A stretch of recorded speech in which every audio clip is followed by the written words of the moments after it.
Tonight in Eye on Chicago, how seeing things a little differently can actually be good. Marie Saavedra introduces us to a young author who loves words in her own way.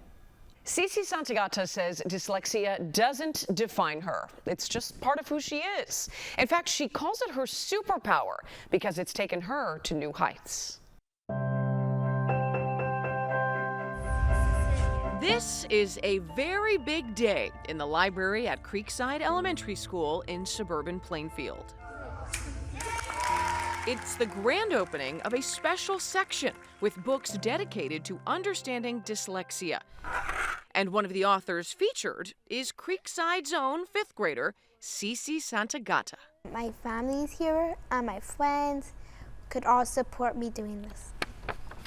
CC loves a good story, so much that she tells her own story in this book. Said, "You got this." Cecilia's journey embracing dyslexia.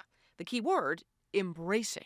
My saying is like, all brains are beautiful.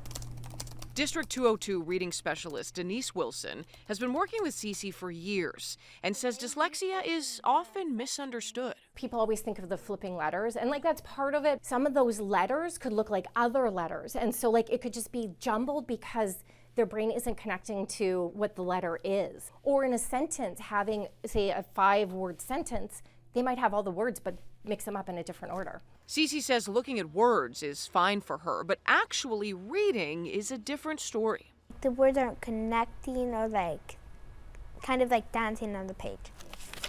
Her parents and CC herself knew at an early age something wasn't quite right.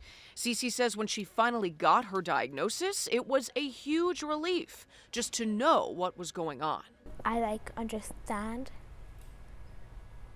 Did that feel empowering? Yeah. That power made CC want to write the book. I realized there's other kids that could be in my school that has dyslexia. And I didn't want them just to have a hard time in the library. CC wrote it with the help of her grandmother, Linda Cortez, who has written other children's books. It really was her idea. She just basically said, since you've already published books, and can you help me with this one? We initially started with a manuscript, and then we went through the illustrations together. She made quite a few changes, and I had an idea about this, but she changed it, so it developed into Cecilia's book.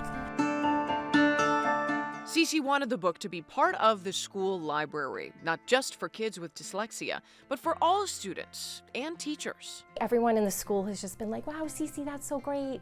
And it's a really open to conversation that we might not have had otherwise. And CC and her buddy Julian have formed the Lunch Bunch, a recess activity where all kids can learn more about dyslexia. The more we talk about it, the better the kids will understand. Denise says now that CC understands dyslexia, she is learning to decode troublesome words, and her test scores are taking off. She's unstoppable. I love it. So she is just going full force. Denise told us that people with dyslexia have the skills to show what they know. We just have to give them the tools to unlock the words. I'm Marie Saavedra, CBS News, Chicago. CC also says she and her grandma are planning to write even more books, and CC wants to continue her efforts next year when she moves on to middle school.